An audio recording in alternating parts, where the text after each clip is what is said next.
Sisters of Ukraine is the newest documentary that follows the journey of a group of nuns and volunteers as they bring a group of Ukrainian refugees across Europe to Spain. With me now is the director of the documentary, Mike Dorsey. Mike, how are you doing this morning? I'm good. Thank you. Thank you for having me. Of course, thank you. Now, to begin with, can you just tell us what led you to join this project? In this day and age, this is such an important topic to talk about. Absolutely. So we shot this about 8 months into the main invasion of Ukraine, and there was an almond growing family actually up in kind of Central Valley of California, and this guy named Stephen Campos, and he reached out to me through a mutual contact because his family is of Spanish heritage, and they still have lots of family friends back in Spain, and they knew this group through their friends who were volunteering and getting refugees out of Ukraine and bringing them to housing in Barcelona. And they realized that there was a story there that they wanted to capture on film. And the probably the most interesting, unique aspect of it was they were working with nuns, this convent in Western Ukraine, and these brave young nuns were the ones that were getting these refugees out of Eastern Ukraine to Western Ukraine, and then for those that wanted to leave, out of the country completely. So that's how it came about. The Stephen and his family were interested in funding the project and going to make it, and they needed a filmmaker, and they got connected with me, and I jumped at the chance because most of my documentaries are kind of look backs. They're stories that have already happened, whether it's a true crime or a World War II or something like that. They are all about stories that have already happened, and I'd really wanted to tell a current story as it unfolds, Mhm. more aspect to it. So we shot the whole film cinema verite style. There's no talking head interviews, telling you what the characters are thinking while certain things were happening. We are live and in the moment the entire way, and it's this kind of journey into the heart of darkness and back again type of a tale going from Barcelona into Ukraine and then back out of Ukraine again Yeah. and back home. It's definitely a very unique documentary because I feel like we haven't really seen this side of the Ukraine-Russian war at this point in time. And it definitely Right. shows that humanity side of things, helping these women and children get out of that war-torn country that they've unfortunately been forced out of. Right. So, what was your experience like in Ukraine? Was this your first time shooting in like an active war zone? Yes, it was my first time going to a war zone, and it was my first time in Ukraine. I've been to Europe, a number of times, but never the Ukraine, of course. Hmm. And I had to kind of. It's interesting. I'd never been in a war zone before, and especially being an American in that war zone specifically, the Russians are not super happy with us Hmm. because they know that we've been kind of the main supporters of Ukraine's war effort, and so there were we were told that there were added risks to being an American in Ukraine, but we felt like there was going to be relative safety because at the time. Western Ukraine, which is where we were going, had been quiet for a while. They had been attacked during the initial invasion. And then when that failed for the Russians and the fighting moved to the eastern front of the country, Western Ukraine had been relatively quiet for months. So we thought, okay, anything could always happen, but it's probably pretty, things are going to be kind of quiet there. But I hired a crew, two Emmy-winning cinematographers, one Terry Pratt, who shot Life Below Zero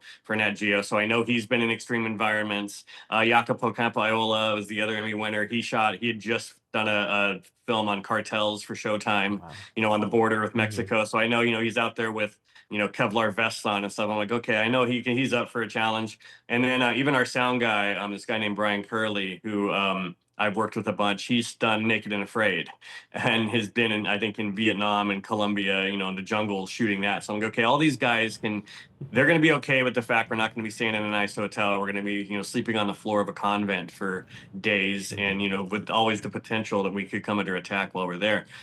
But that kind of showed us how things can quickly turn in a war zone because the night before we drove into Ukraine from Poland, the Ukrainians bombed the Kerch Bridge in Crimea. And that is a symbol of national pride for the Russians. They built it. And that really, really angered the Russians. And we didn't fully understand how that was going to change things as we drove in the next day. And the first day in Ukraine, we're in this town called Ivano-Frankivsk in Western Ukraine. And it's kind of a smaller city, and we're driving around and we see police have shut down a road, and we're like, oh no, what's happened? And they were having a 5K race. Wow. Like that's kind of how back to normal, to some semblance of normalcy that the parts of the country had tried to, you have to carry on. You're at war, anything could happen, but you still have to go to work and raise a family and send your kids to school and all that. So, Yeah. and by that afternoon, all the alerts were going off on their phones, and all the Ukrainians have that app. You've probably seen it. It shows the map of Ukraine, all the different regions in red that are under potential attack, and all the regions were red for the first time since the invasion happened. And we heard our first air raid sirens that evening at sunset. And the next day, the whole country was on lockdown, and the Russians were bombing everything. And now that's become commonplace that the Russians just bomb all the cities. But at that time, that was not happening to that level. So yeah, we had a power station attacked. Was bombed about 19 miles away from us. We were, the convent is literally at the very edge of an airport that's also used as an air base by the Ukrainians. So that was a strategic target. It had been bombed earlier in the war. So we were prepared for the possibility that the Russians could hit that base next to us again. And yeah, it just shows you how quickly things can change when it's a war. It's unpredictable. Oh, absolutely. Now, like you said, being an American in that point in time in Ukraine, the Russians were not too friendly with Americans. Did you guys ever have any close calls with any Russian soldiers that you're a little worried about, or? No, the actual fighting, the front lines is in eastern Ukraine. So we were far, hundreds of miles from the actual bullets whizzing by your heads fighting. But it was more just threat from the air attacks, from missiles and drones that was happening around us. Gotcha. You brought up your cinematographers a minute ago. I will say one of my favorite parts of the documentary was watching when you guys let the kids play, kind of try out the camera equipment. I was like, that's super cute. I bet they never would have got that experience before. But kids love gizmos. They love electronics. You wanna get the kids to come over to talk to you, bust out a drone and let them look at the controls and the screen of the drone. They crowd around you and they love that stuff. So that was a really cute moment. It was super cute. Now, one of the focuses of the documentary is with these sisters. And these sisters, they kept a smile on their face for these families no matter the situation going on. What was it like getting to work with them? Because they honestly seemed like a ray of sunshine in such a dark time. They absolutely were. Mother Christiana, who runs the convent, she's probably around my age. She's, I think she's in her 40s. The other nuns are all young women. They're all in their early 20s, probably.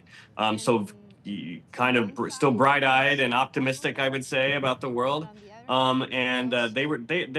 mission there is to run a school. Their mission is not to help refugees, but because of the war breaking out, their focus had to shift. And they took on this extra burden of helping these refugees out. And Mother Christiana especially, she's probably she's one of my favorite people I've ever met. We've gotten to see her at a couple of screenings since then, one in Europe and one here in the US. She's flown out. It's a huge journey for her to get out of Ukraine to come to those. But every time you see her, she's like a sage. An old soul type person. So I was very moved by watching people that were in service constantly from the moment they woke up to when they went to sleep that night. I had never been around that before. I'd never been around, they call it the religious life, that dedication to service, to becoming a nun. I'd never been around people that were like that. So, and I remember Christiana told me at one point, she was the only one of her siblings that went into the religious life. She grew up in Argentina, actually. And she goes, I could have gotten married and had a husband and kids, and I could have volunteered on the side, but I wanted to do it full time. And if I'm married and I have kids, I have all those responsibilities. It's going to take most of my time. And I wanted to do this all the time. Yeah. So that's why I chose a religious life. So very inspiring. Sister Christiana just seemed like somebody you would love to have like a lunch or just to sit down and talk with, a truly gentle soul. Absolutely. Yeah.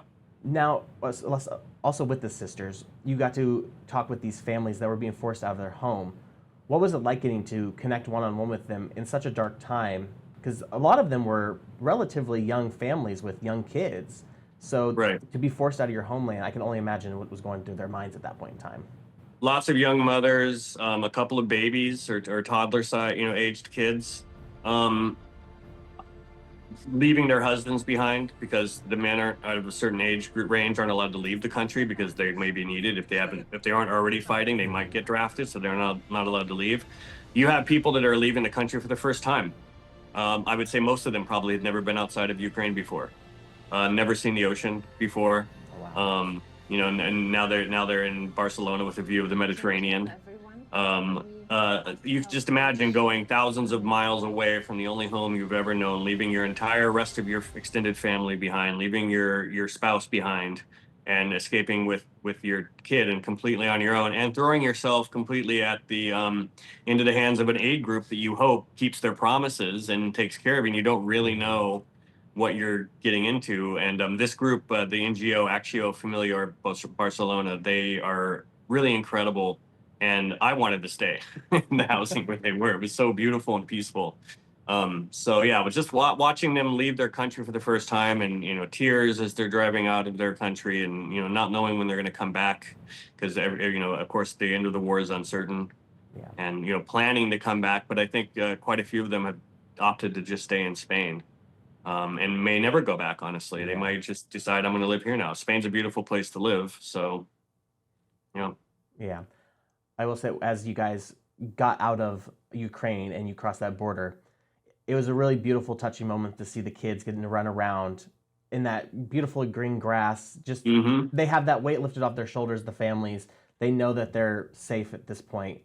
It was just a truly touching moment. The whole thing, that was the point that really brought the tears to my eyes, I would say. But it was a beautiful moment at that point in time. I hope people watch this and realize that we're all the same. I've been all over the world. People are the same everywhere at their core. Humanity is the same everywhere, and kids are kids everywhere. And cooped up on that bus and under the tension and everything, getting out of that country under threat of missile attack, under threat of another lockdown of their country.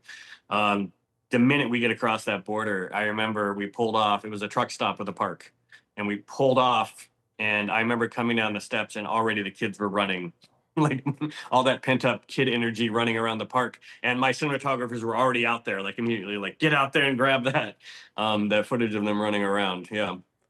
Kids are kids. That's the other thing. Western Ukraine, I think other people have seen it, are shocked. They're like, it looks like here. It looks like America. I'm like, yeah, Western Ukraine is a modern country. Eastern Ukraine, from what I've heard, is a little bit rougher. The closer you get to Russia, the kind of a little bit more, I want to say run down, but poorer maybe it gets. Western Ukraine Western Ukraine looks like Poland. You almost can't tell the difference. It's a super modern country. Yeah. And I hope that people see themselves in the refugees, and see their country in that country, and realize what they're fighting for. One thing that really stood out to me watching it was, most of the time when you watch a documentary, this is something that's happened 50 plus years ago, but there are refugees with iPhones, and it really makes you realize this is happening now. Right. It's crazy, and it definitely makes it real. You realize, this is now. This is not something that's already happened. It's still going on. Right. And it's the biggest refugee crisis in Europe since World War II. It's, I think, over 8 million people have fled Ukraine now. Another 8 million are displaced within the country. So it's a massive undertaking that all these countries have had to kind of absorb all of these fleeing, people that are fleeing for their lives, literally. Yeah. Now, you did mention that Sister Christiana has been to a couple of the premieres, but have you kept up with any of the other sisters or refugee families since filming Wrapped? Not really. We did a great screening last October. We went back to Barcelona, and we had a bunch of the refugees that were still there. Well, some of them that were actually in the film. They all came out. It was a free screening for everyone. They brought everybody out. And Paulina, who gives that great tearful, appeal from the bus, we can't get used, the world can't get used to war.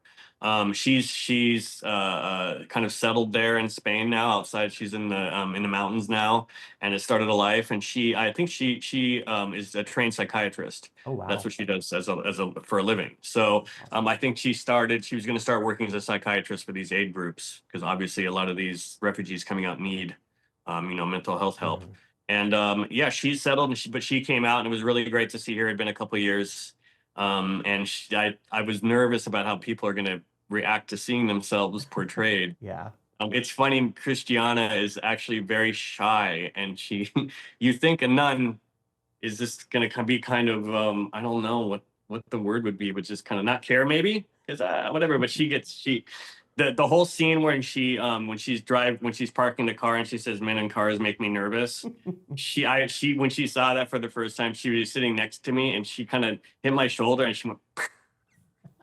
She was just like, "I can't believe you put that in there. I was like, no, it makes you relatable. Right. Yeah. Not, like you said, I think Pauline definitely had the line that stood out to me the most throughout the whole thing. We can't let the world get used to war, and because it's Right. such a true statement. Anymore with the way things have been these last 5 to 10 years, we kind Right. of, and how much we are associated, like not associated, but like absorbed in our social media, we kind of become desensitized to everything. So, Yeah, and the Ukraine war has been going on for years now, and it has fallen off the headlines. mhm, I mean, Russia just last week bombed an apartment block in Kiev and killed over 30 civilians. And it gets, it gets a headline, but it's not. It should be the top headline, right, and instead it's a headline, but it's buried, on CNN, mhm, 10 headlines down. And yeah, we just get, oh, it's not really news anymore. right. And with that said, how important do you feel like it is to bring this story of assisting refugees to everybody's forefront of mind, especially with today's climate that's going on? Very important. And I am very concerned about, the anti-immigrant wave in this country Mm-hmm. now, and I just feel like this is what our country was built on. Mm-hmm. And even in Spain, I remember telling my crew, I said, these Ukrainians that have come to this suburb of Barcelona, it's like this is how immigrant communities start. A certain number of them won't go back. They'll stay. They'll decide to stay here. Their kids will start to make friends here, and they'll decide they're just going to stay here. And if you come back in 10 years, you're going to find a Ukrainian market, on that block, and it'll be a whole block of Ukrainian restaurants, and it'll become like little Ukraine. And like that's how it starts. And I think that's beautiful. Yeah. So I hope that I don't know. I hope that what's going on in this country is only temporary. Because Agreed. I have a former coworker of mine here who she had a big house with a bunch of empty rooms, so she hosted a Ukrainian family, a whole a family of like three or four in her house for months, and the dad, the husband, is back in Ukraine, was an engineer and a vice president at an Mm-hmm. engineering firm, and he comes here and he basically has to start all over again. So it took them a while to get settled, and then they finally were able to get into a small apartment, and then she raised funds through GoFundMe and whatever to help furnish their house and buy them dishes and Mm-hmm. all that stuff. So yeah, I hope that it's temporary. I hope that Yeah. people realize that there's benefits Right. to these countries coming here. I think a lot of people forget that the United States is the melting pot of the world. The Statue of Liberty is that symbol for immigrants, and that most of us are all immigrants at some point We to the all United descended from it, States. yeah. I'm Yes, not Native American, so yes, my ancestors all came here at some point. right. Is there one thing that really stuck out to you during this production of the documentary? Stood out to me. It's a good question. Well, there was the old woman that we interviewed in this old Soviet era apartment block, and this rundown apartment that she was in with her son, her also elderly son. She was from Kramatorsk, and early in the war, the Kramatorsk train station was bombed while a bunch of refugees were trying to get out, and it's one of the great atrocities of the war. I think over 100 people were killed, and she was there at the train station when it happened. She was trying to get out, and she gave us that firsthand account. She saw the big wall fall down, and she saw the blood everywhere and bodies everywhere. And now she's, her future is uncertain. All she wants to do is go home, and the nuns are having to tell her, it's not safe. The hospital there is a military hospital now for soldiers. It's the front lines. Like there's no safe. Yes, Mm-hmm. your house is still standing, but for how long? Your neighbors' houses aren't standing, and just thinking what if that was your grandmother and she's in the twilight years of her life. She's had a hard life.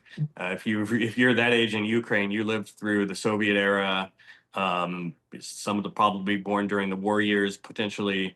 Like you've been through it, and she should be enjoying a peaceful twilight years of her life, and instead she's on the run with no idea what's going to happen to her. Yeah. And I feel like for most of us here in the United States, we can't relate to what they're going through. We've never had to flee our homeland.